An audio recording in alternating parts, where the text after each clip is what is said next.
So, I am here today with an individual who has achieved a huge amount of success in her life, has traveled across various places across the world, and has learned a lot of different things. And so I am very pleased to announce Carol Evans, who I'd say, would that be the best way to describe you? Like, how would you describe yourself to my audience? Yeah, I would describe myself as many things, but yeah, primarily an entrepreneur. Yeah. And thank you very much. It's lovely to talk to you today. No worries at all. So I've heard on another podcast your sort of your beginnings and those sorts of things, and you're welcome to retread those same steps. But there was one element that I kind of one question I want to ask, which I think links in with how your career started.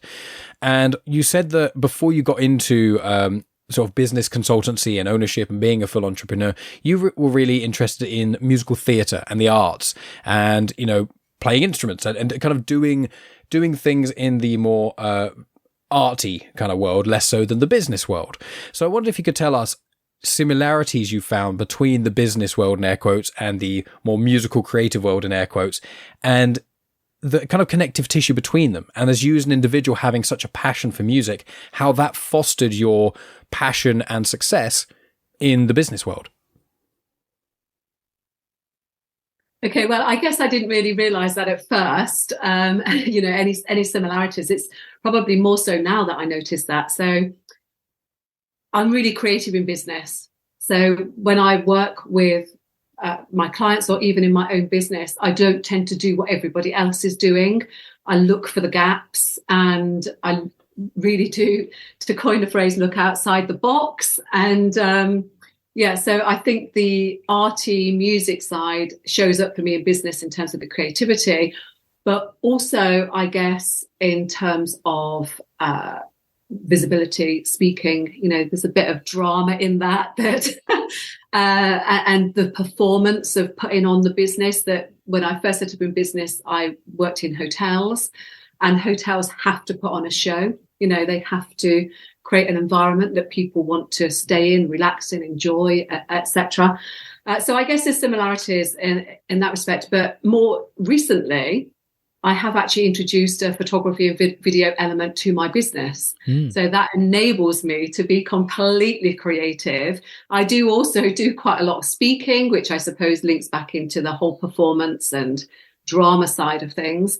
And the fact that I have been voice trained really helps me in doing that as well. So, and I can help other people as well in terms of getting their message across and helping them say what they mean and being kind of true to themselves. And I guess I kind of like have gone back more to my roots in terms of the creative side and the expressive side than I did certainly mid-career in the corporate world, where I kind of had to conform a little bit more to normal standards. Yeah, that makes sense. And with your singing, just linking onto that, am I right in remembering, was it a soprano? Is that your kind of vocal range? Yeah. So I used to sing very high and very operatic at one stage, but then I actually started singing in the church choir, believe it or not, when I was 7. And my older sister was singing in the choir, and she came home one day and she said to my mom, she says, "Oh, Mom," she says, "I've told the choir mistress, Jenny, that Carol's going to join the choir." And she says, "What? She can't sing." And so I don't know whether it was like a little bit, she opened up a little bit of rebellion in me to prove her wrong. But then at 16 to go off to music school and study singing as my main study and train as an opera singer.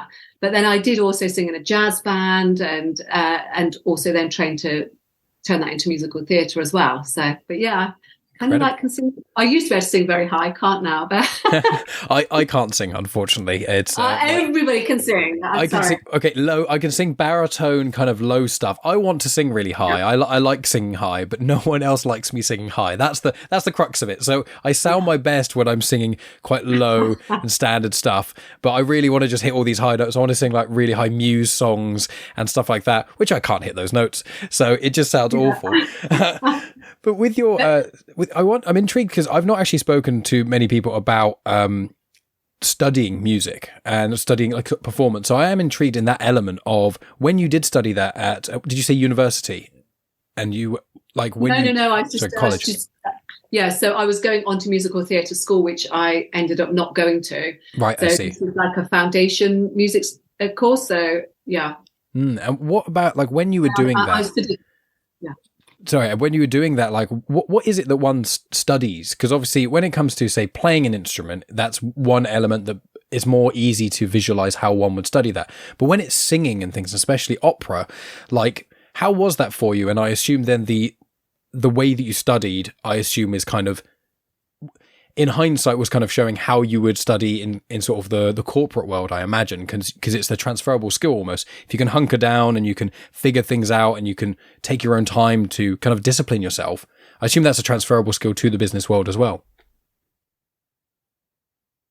I guess it's the same as any skill. My son is a cricketer and a footballer, and so I would say that the same applies to that as it did to me singing, in the fact that you learn techniques. There are vocal exercises that basically help you to extend your vocal range and extend the fluidity in which you move from one note to another. And I'm a bit of a geek in everything that I do in terms of learning.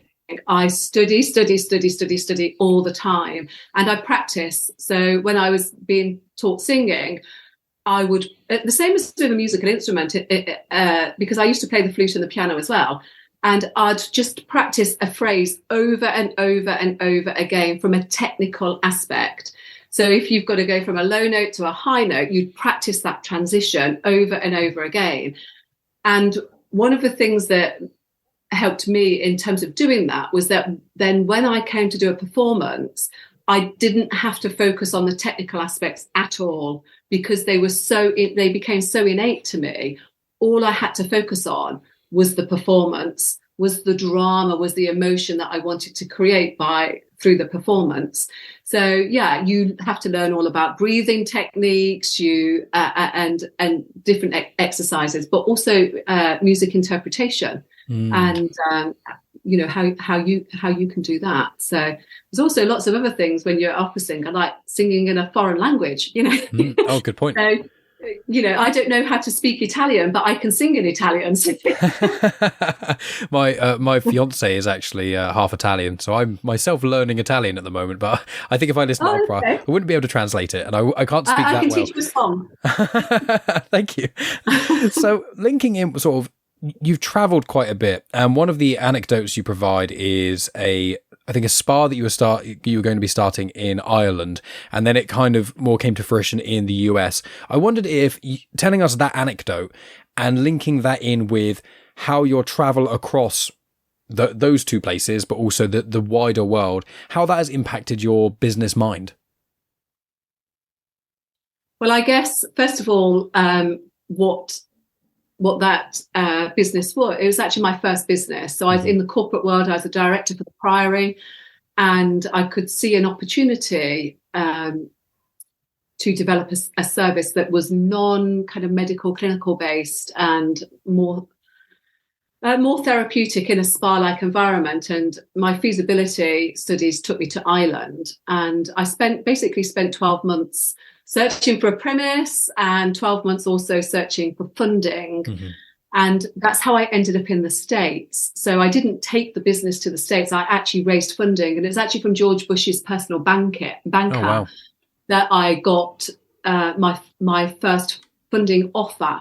So I raised 16 million euro from him, but I failed to get planning permission on that business, which basically led me to having a bit of a mini breakdown, because I'd poured everything into this business, including a couple of £100,000 at this point. And I'd amassed an amazing team in Ireland and in the UK to work on this project. Some of those people actually working for me for free because they were so caught up in the passion that was behind the project. They wanted to be part of it. And I'm talking about guys who are behind very, very big projects here in the UK and around the world. And so first of all, I had to get over the culture issues, because even between us and Ireland, there is actually quite a significant difference in the culture and the way that they work. And, you know, when somebody says to you, okay, talk to you soon in Ireland, that could mean actually in a month. And for an impatient person like me, that was one of the first things I had to learn, was actually when somebody says, I'll talk to you later, that means actually follow up in a month or remind them, you know. But I met one hell of a lot of people along that journey. And that's actually how my first consultancy and coaching business was founded, because as I started to talk to different people, they kind of said to me, oh, can you help me in my business? And one of those guys was actually a guy who owned some spas in Ireland. They were more like day spas, not the kind of spa that I was setting up, much more simple. And that took me into Poland. And again, that was a completely different culture there in terms of the way they went about business, and even the way they went about spa. You know, that there was nothing kind of, it was very therapeutic. Spa was in the places that I went to in Poland, compared to us in the UK, where we like to be pampered and we like to feel good, and the customer service is really high level. Over in Poland, it was about, if you need a massage, let's dig deep into those muscles. And, you know, there's kind of like rousing music in the background, and it wasn't about relaxation at all. It was about therapy and looking good. And so, yeah, I found it really interesting in terms of the way things were done. Very, very different just in between those three countries. And yeah, I think in terms of what it taught me was just, I don't know, it helped me obviously have confidence. I was stepping out my comfort zone all the time, putting myself in front of different people and just hopping on a plane. And because I think one of the problems is with us in business generally is that we can become too static, too used to everything that's around us, and that limits our thinking. And I think because I have this creative streak in me, and I do love to travel, I put myself out of my comfort zone all the time. It opens you up to so many more opportunities. It just really just having different conversations with people from different cultures and the way that they work just helps you to see things in a different way. And that is what we need in business, because there's too many businesses that just do things just the same way, you know, and they could be a lot more efficient, a lot more appealing if we could look at the solutions in a bit more creative way. Yeah. Yeah, it makes sense. And that links in with something I heard you say as well, which was one of these services that you provide, be it there's a membership sort of service that you provide, but then there's also a consultancy, and they're kind of, you know, they're not completely separate things. But I wonder if you could speak a little bit about what it is you do, and linking in with what you just said about in business, people don't always want to do the hard thing. And I think that one of the elements of your the wide amount of abilities and experience that you have helps push people towards that. I know this part of business sucks and it can be really boring, or it's really difficult and it's hard to do, but this is important. You need to go forward with this. So I wonder if you could tell us a little bit about that. Yeah, I think one of the hardest things for businesses to do is to actually create structure and create foundations. So a lot of people on their business early on in their business journey will make the mistake of looking at what appears to be more successful businesses and try and emulate that. But quite often, the people who look successful aren't. So whilst they may have built significant revenue streams, they've actually built them without foundation. And that quite often means that parts of their business will crumble away because they haven't taken the time to build a foundation. And that is a really, really boring part. It's boring to me. And I've worked in business all my life. You know, it really is tedious and boring. And it's the hardest part. So what amazes me quite often is that on the club side of my business, I will work with entrepreneurs who have managed to grow their business to something close to six figures, but they haven't put any structure in place to get there. Some of them haven't even got proper health and safety policies in place. And I find that quite staggering that people can get to that place.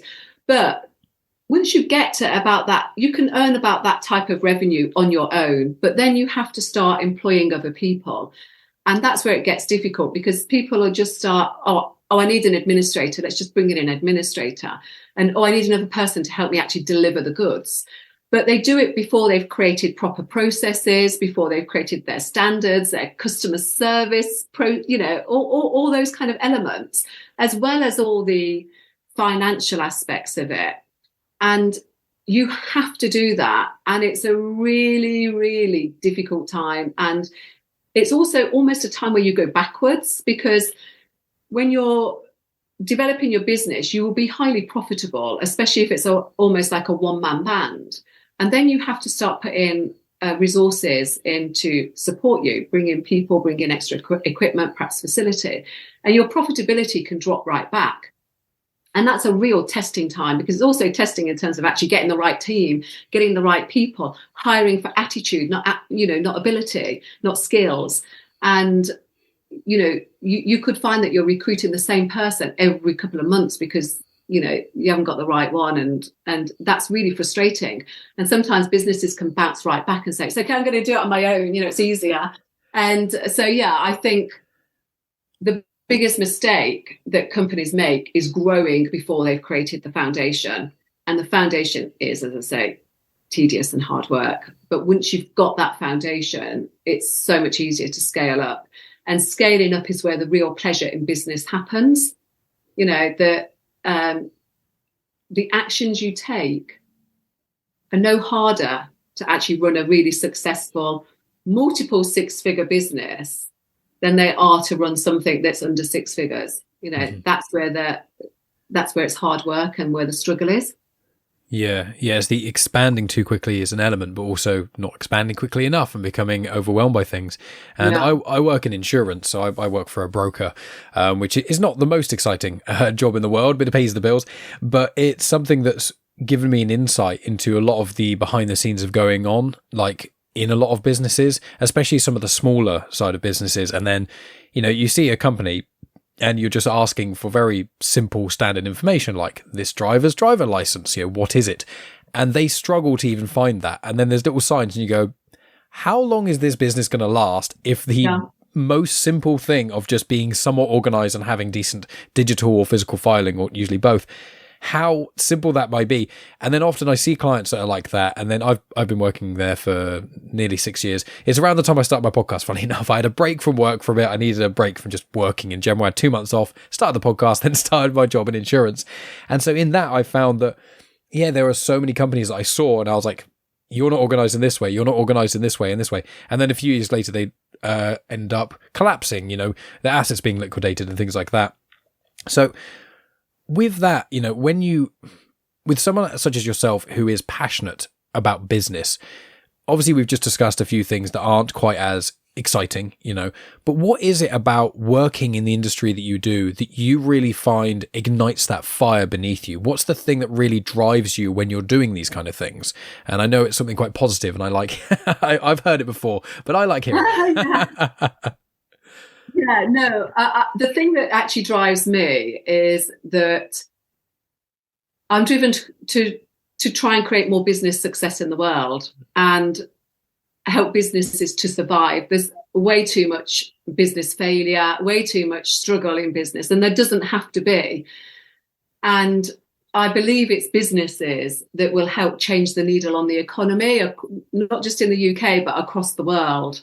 I don't think we can rely on, I think it's proven that we cannot rely on our governments and, and, there's a limit to what they can do. But through business, if we can create more success, if we can be making more money, and a lot of people who I talk to will say, oh, it's not about the money. Of course it's about the money. If you're in business, it's about the money. And the money follows the passion and the purpose, right? So I'm not saying, I don't work with businesses that are money orientated, but equally, I don't work with businesses that don't care about making money, because money is our value system. We make money because we do a good job for somebody else. That's their way. We give to them, they give to us. That's money. When we have money, first of all, it enables us to live the lives we're born for. which is let's be free to experience life as we choose. The way you want to live your life is going to be different to the way I want to live my life. There's nothing wrong with that, but we are both given the gift of life and the choices we can make to do that. We can give opportunities to other people. We employ more people. We can support the causes that stir our hearts. That is the kind of, and that all has a knock-on effect. Even if you're a teeny tiny business and you're doing that well, that will have knock-on effects on all those families that you employ, all those charities that you support. And as I say, that's what drives me, is the fact that if I can have even the tiniest impact on helping businesses to survive, well, not just to survive, but to thrive, and to help those business owners ease some of the stress and pressure that they feel whilst running their businesses, that's what really motivates me. Mm-hmm. And have you, with this, you say that you've been in the industry for nearly 2 decades. Have you always had this positive mindset as long as you've been in this, or is that something that's kind of grown with you? I've always had a positive mindset. If you ask my mom what was Carol like as a child, she'd say she was always laughing, always happy. And one of the things, because I was a co-author of a book that came out a couple of years ago, and I'm just about to bring out another book now. But one of the things that I say in that book is that people say to me all the time, "Oh, you're so lucky." And I say, yeah, I am so lucky that I had the attitude of taking 100% responsibility for my own life. And so I think in terms of positivity, if you take personal responsibility, you have to be positive, because you can't create anything positive if you've got a negative attitude. If you're always moaning and you're always blaming other people or circumstances or the economy or whatever, you're never going to achieve anything. But if you say, what is it that I can do? And you recognize that you, first of all, have choices. You have a choice, what you do in life, what you spend your money on, that is a choice. And if you also take personal responsibility and say, what is it that I can do today? Because I am the master of my life, and this is how I want it to turn out. And yeah, there's always something to be grateful for. And if you actually recognize just how lucky we are, flipping lucky, seriously, we are flipping lucky. We are blessed with everything that's around us. And I know people have tough times, but the standard of living is so high, and the things that we have on hand to us is just incredible. And I think when we actually recognize that, take time to recognize it, we lose our sense of entitlement, we lose our sense of expectation, and you can be much more positive. And when you are positive, you will achieve a lot more. Yeah, I agree with that completely. It's one of those. It's as you said, there are issues in life at the moment, but almost everyone on this planet is living a better life than they were, say, 400 years ago. And that's quite an extreme example, but that's a perspective to have. And that's one that I've tried sticking to, especially because, and I've spoken about this on my podcast quite a lot. About 10 years ago, my dad died due to cancer. And it was, one of the worst things that ever happened to me, but it was one of the best things that ever happened to my perspective. And it's one of the things that birthed the podcast. It's one of the reasons why I kind of changed a lot of what I was doing in my life. It took a little bit of a while. There was an adjustment period. But I have found personally, since having a more positive mindset, since thinking about all the good I could or couldn't do, and that element, rather than focusing on the negative, just personally, my own quality of life has improved exponentially. So I think that what you're saying with the mindset really works well. And I want to link that in with something regarding sort of the female perspective to a degree. You've spoken quite a lot on other podcasts, and it's on your website as well, is that a lot of your clientele have been female-led businesses. And I wondered if you could talk to us a little bit about either if you've specifically chosen that, or why potentially female-led businesses could use some more assistance from your services. Just, you've got quite a lot of experience in this field, and I have none. So I want to pass the baton to you to tell us a little bit about that. Okay, so I guess you understand how my consultancy and coaching business came about, which was, as I said, people started to ask me for help, and so I started working with them, their businesses, to help them. And most of those people were guys. And as I worked with one person, they'd pass me on to another. And eventually I formed consultancy and coaching. And I ended up doing, because I lost planning permission for this destination spa over in Ireland, I kind of like a mini break behind the curtain.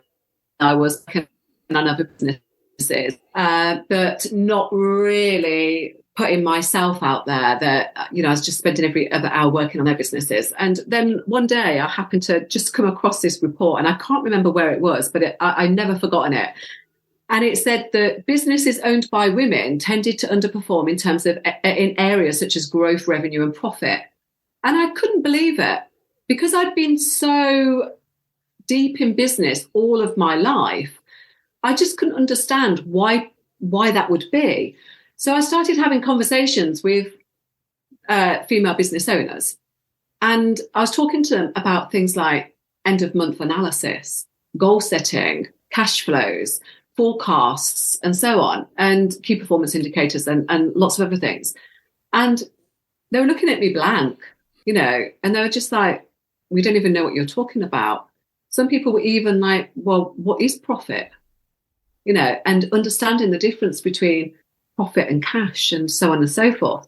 So these women were also really caring. They were purpose driven. Some of them just were really passionate about improving other people's lives, and so on and so forth. But one of the other things that became really obvious is the conditioning, the difference between how men are conditioned and how women are conditioned. And I think it's really understood now, and women do recognize that they are conditioned to put other people first before themselves. Men are conditioned to go out, get the job, make the business. They are conditioned to be ambitious and to chase their dreams, and they are like the breadwinners and make the most money. They can make harsh decisions, and so on and so forth. Women, they tend to, as I say, put other people first. They do what they think they should.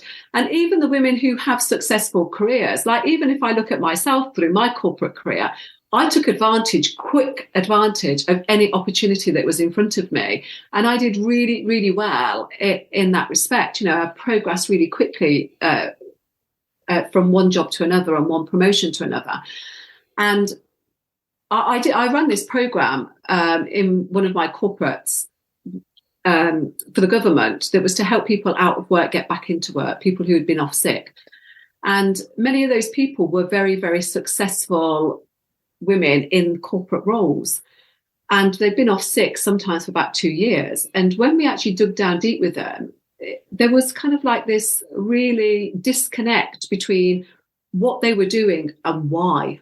That it's kind of, they found themselves in these jobs that they should do because they needed to earn the money. They wanted the status. It helped put their kids through school and, kept their family safe and whatever. But then it was soulless. And so when you look at women and you think they're doing what they think they should do, we also don't value ourselves generally. We kind of think other people are worth more than we are.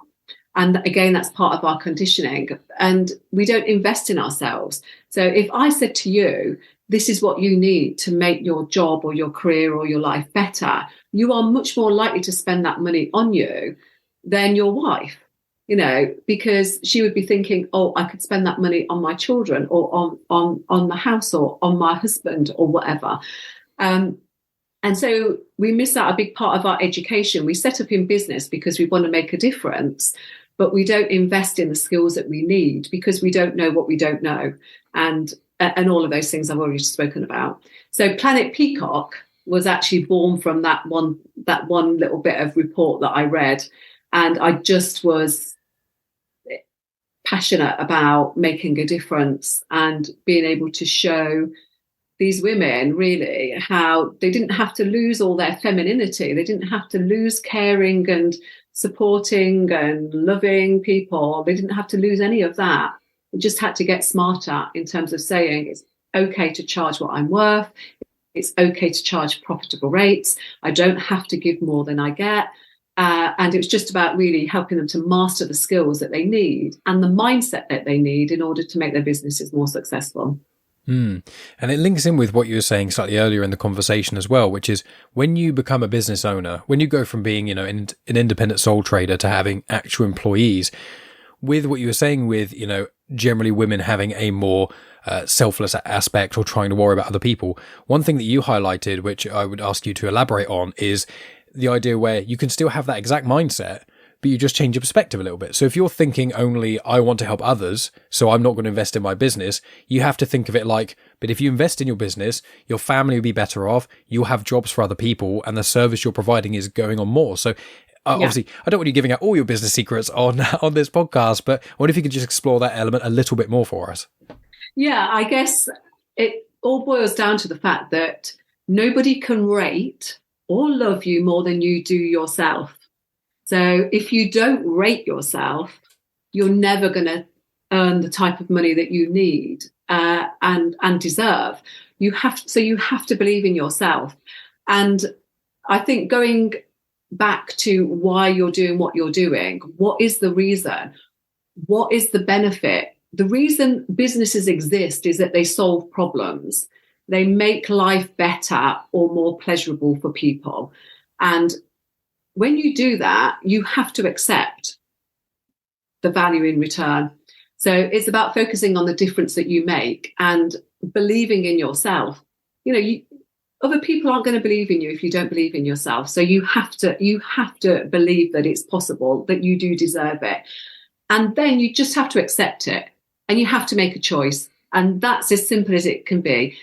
When I talk about all the conditioning that we have, we can understand that and we can accept it and say, yes, that's the way it's been for a long, long time. But it's not the way it's going to be tomorrow, because I'm going to make a choice now. I'm going to make a choice that I'm going to believe in me. I'm going to rate me, and I'm going to care for me. And I'm going to do this for me. Because as you just said, when I do it for me, everybody benefits. If you do, like I was speaking to a guy earlier today, actually, it's on another podcast. And he was telling me about one of his employees who had done really, really well. And so he paid him this bonus and he upped his salary. And he says, what are you going to do with it? And he says, I'm going to buy myself a motorbike. And I said, and we were saying, like, isn't that amazing? He's got a family. So many people would think, oh, I'm going to take the family on holiday, or I'm going to buy something for the home.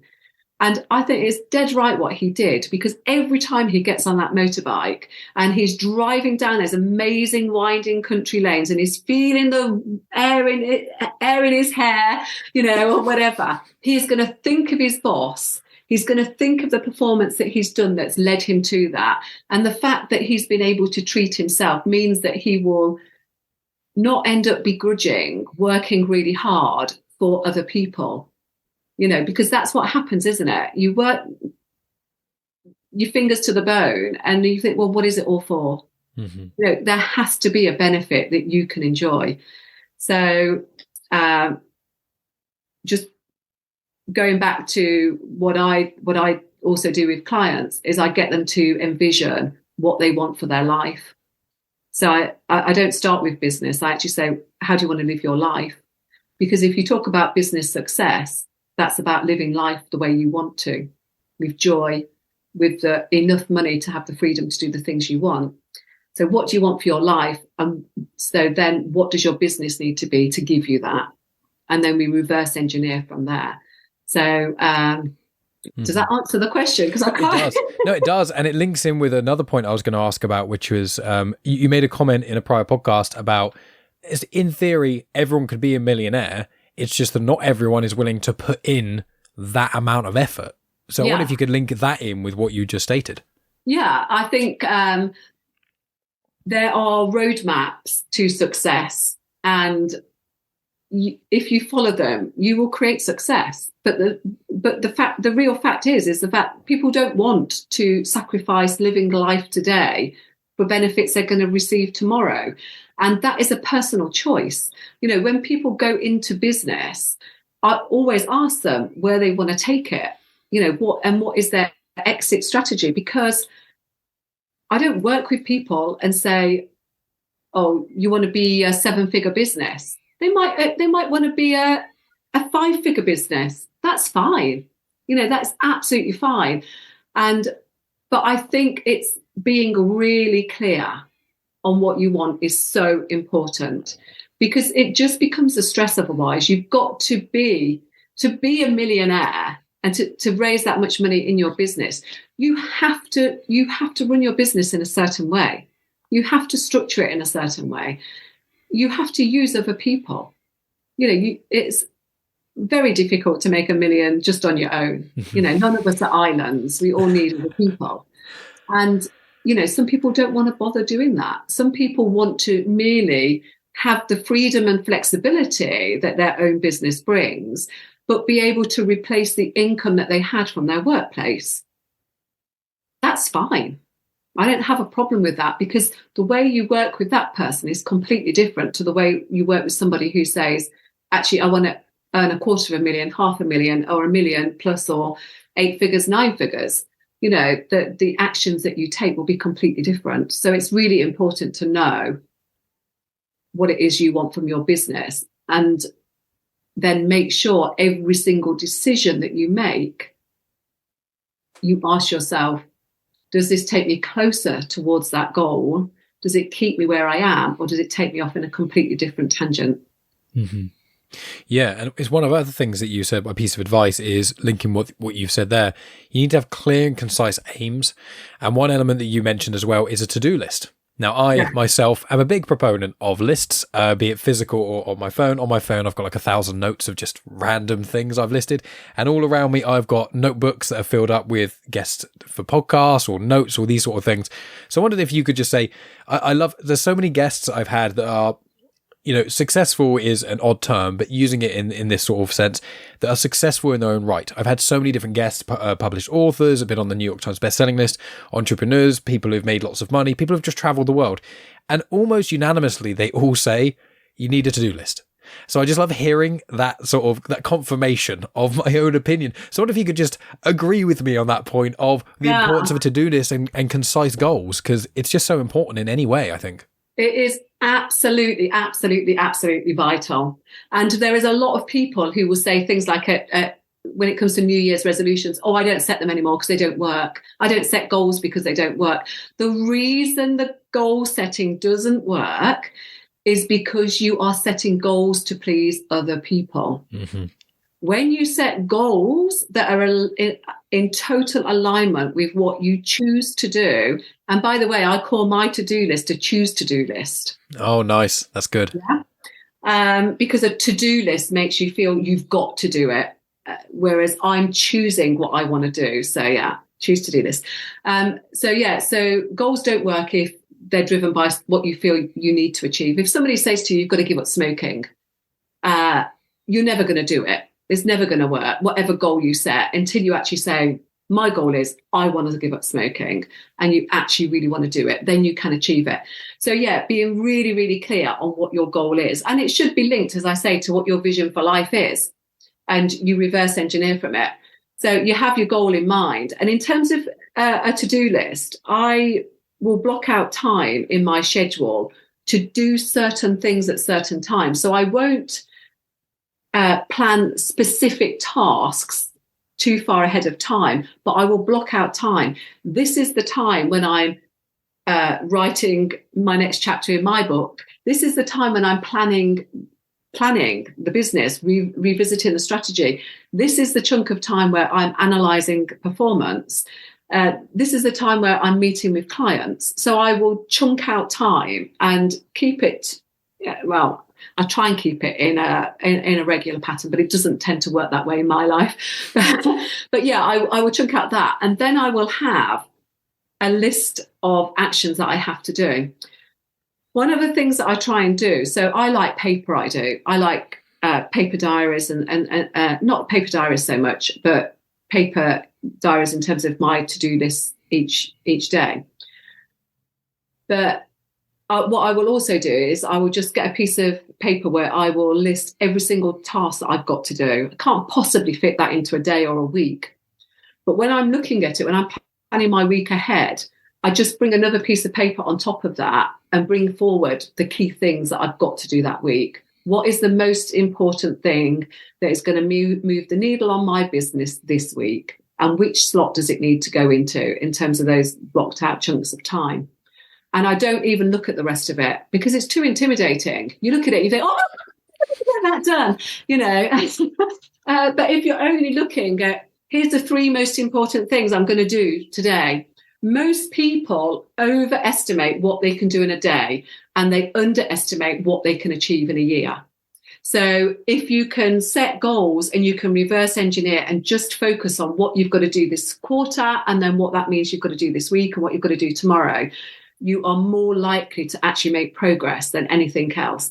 But to think you can just go with the flow and achieve something is just ludicrous, absolutely ludicrous. You just, I meet a lot of people like that, and I refer to them as paint splatters. So, if I'm going to paint the wall in here, and, I know I'm going to start in that corner and work my way to that corner, but I could equally just dip my paintbrush in the tin and splatter it at the wall, and eventually I might cover it all.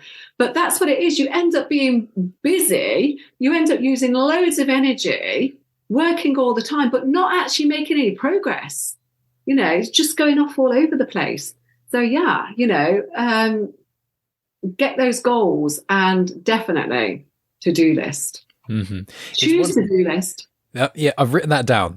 I love that little term. I'm going to tell it to my partner as well. It's one of those, because I've often thought about with to-do list, the way the metaphor used is brilliant. The paint splatter, I really like that. What I use when I explain to people why I do to-do lists and things like that is I describe thoughts a lot of ways is like the wax in a lava lamp.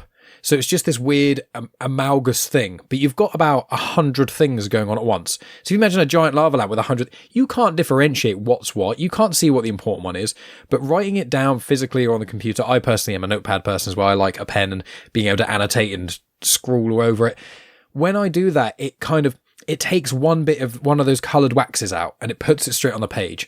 And sometimes when you've got even just if I have a day off and I'm like, I'm going to do some chores, if I don't even write down what chores, I kind of float about a lot doing nothing and just waste time. I need to I need to load up the dishwasher and then wash up the pans that don't go in the dishwasher and sort the laundry out and do this.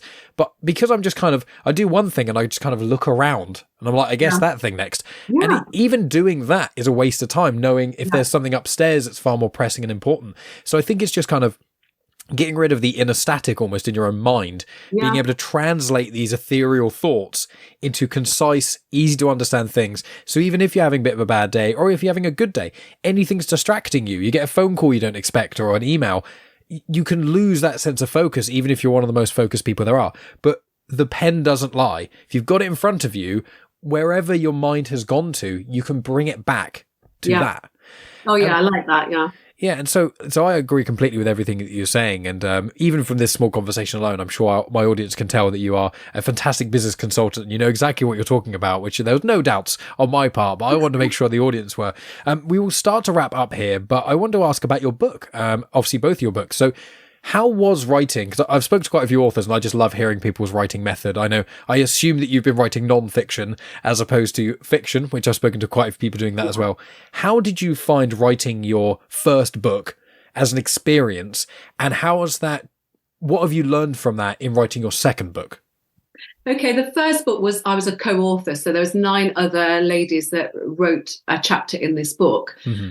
And we had a book coach who became my book coach for the second book. Mm-hmm. So we were given kind of instructions and help every step of the way. And because it was only one chapter, it was relatively easy. I guess what the hard point was focusing on what was the message that I wanted to get across. And in terms of the second book, it was quite different because I was writing the whole book.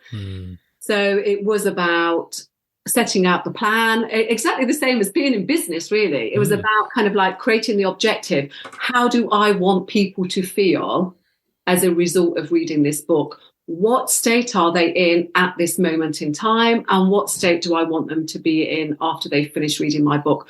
What do I want them to say about the book? And how do I want to help them? And then actually setting out the key chapters. So I did this in conjunction with my book coach, who was amazing in terms of helping me to discern what needed to go in what order. And then I just set myself goals, how many words I needed to write every single day, and find the time where it was best for me to do that, which in my case was very early in the morning. As soon as I jump out of bed, the first thing I do was write my book, write the pages, and then send it over to the book coach to kind of go through it, make her comments. And it's actually really good to do it. And I read hundreds of books myself. I've probably got half a dozen at least on the go at the moment. And a lot of people will learn in different ways, but actually reading a book is probably one of the greatest resources that you can have, because the amount of knowledge, experience, research that goes into these non-fiction books is really quite amazing. You know, it's like, I've worked in business since I was 18. You know, I'm a little bit older than that now. And that is my whole life experience that's gone into this book. And people can benefit from it. But what I'd say from a reading point of view is it's easy. We don't always need to know anymore. What we need to do is take action. And so I always make a point when I'm reading a book now of actually reading it and what am I going to do as a result of this? And I think that is just so important. So one of the things I've tried to do in writing this second book is to actually include activities or link to a free course on my website and things like that. But I've actually really enjoyed it, and I've already got another book in my mind to do that's going to be more personal. But yeah, it's a great experience. But you need discipline, and you need to set goals, and work in that choose to do list when you're going to do it, and so on. One of the things I like the most about you, Carol, is that not only are you successful and you're positive and you're giving a lot of these interesting lessons and things out, but also simultaneously you are happy to, for your clients and for everyone to confirm, if you, it's not bragging, it's being confident, it's being understanding your own value. That's one aspect of it. But in the same aspect, on the other side of the scale, something that's equally important is knowing when you're not an expert, knowing when to ask for help, to look elsewhere for things. And obviously in the business that you run, consultancy is a large part of that. So you want to impart your knowledge on others. But even with you writing a book, you could have said, I've written a chapter in a book before. I can do it all myself. I've spoken to this, book author. I learned that, the book consultant. I learned these things, coach. I forgot the word eventually. This book coach from the first book, you could have been like, I've learned all I need to learn.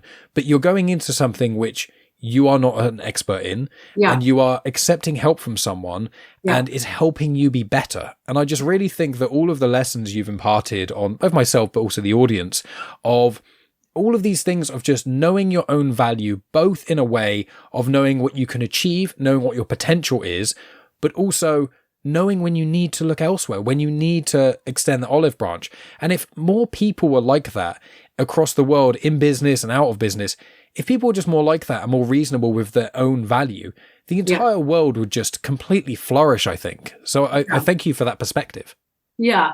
I mean, Planet Peacock, the reason for that name is that the planet aspect of it represents a circle that we all belong in.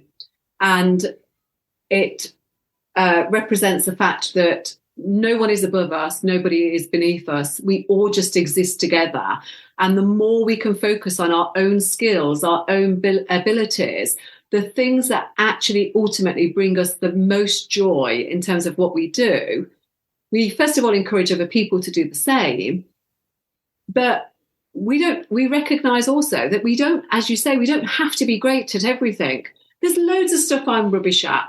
Even in business, I've worked in almost every single department you can imagine. But now, technology's moved on and so on and so forth. And it's like, no, I can't keep up with that. I'm just going to bring in an expert to do that now. And it is just that acknowledgement. Yeah, I know how good I am at what I do. And that is not boasting. That is accepting the fact that I know I can help a certain group of people. And I love doing that. And there's a lot more things that I'm worse at and bad at that I can't do. I don't beat myself up about them. I don't. And as you said, in terms of coach, I also have a coach, to help me, because I think you need the accountability. A coach or a mentor or consultant pushes you beyond what you know. You cannot achieve more than you've got now if you don't move out of your comfort zone and you don't extend your skill. And a coach is the quickest way to get the result, because I've learned all the ways not to do it. so anybody who learns from me kind of short circuits that. So yeah, it's about us all. I think we shouldn't do people down that are confident and in accepting what they're really good at. And we need to stop this business of beating ourselves up. Talking, we wouldn't talk to other people the way we talk about ourselves. And we need to start looking in the mirror and saying, yeah, you're flipping great at that. Wasn't that an amazing day? That was so great. I'm amazing at that. And the trouble is with our schooling system is that it's all aimed at creating average C's, isn't it? Mm-hmm. If you're super great at maths and you're rubbish at English, the school will make sure that your English scores go up to at least a C. And I think a lot of us live by that in our lives, that we can't shine, we have to be average. And that goes back to our caveman days when we all had to stick together and stay in a team, else we'd be eaten by the saber-toothed tiger. But I just think, own your power. We've all got superpowers. Own those and get help for the areas that you don't know. And it will make the world a better place. Absolutely incredible. Well, that's a perfect way to sort of end this conversation off. So thank you very much for all of your time that you spent, especially with the technical difficulties in the middle. I very much appreciate that.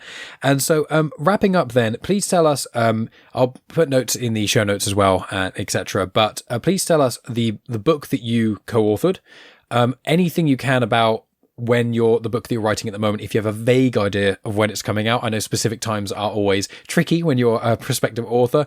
And then any final things you want to say before we finish this recording. Okay, so the book that I co-authored last year is called Women Who Are Not Willing to Settle.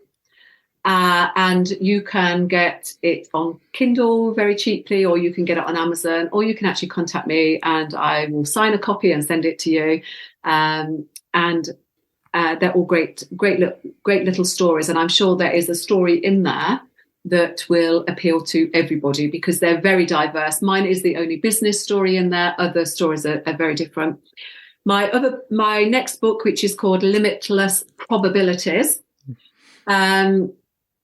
I hope will be coming out before the year end, probably end of October, maybe November time. And I will be putting out notifications on my social media channels and on the website too. The book, Women Who Are Willing to Settle, there is links from my website, planetpeacockclub.com. And I also have another website, consultancyandcoaching.co.uk.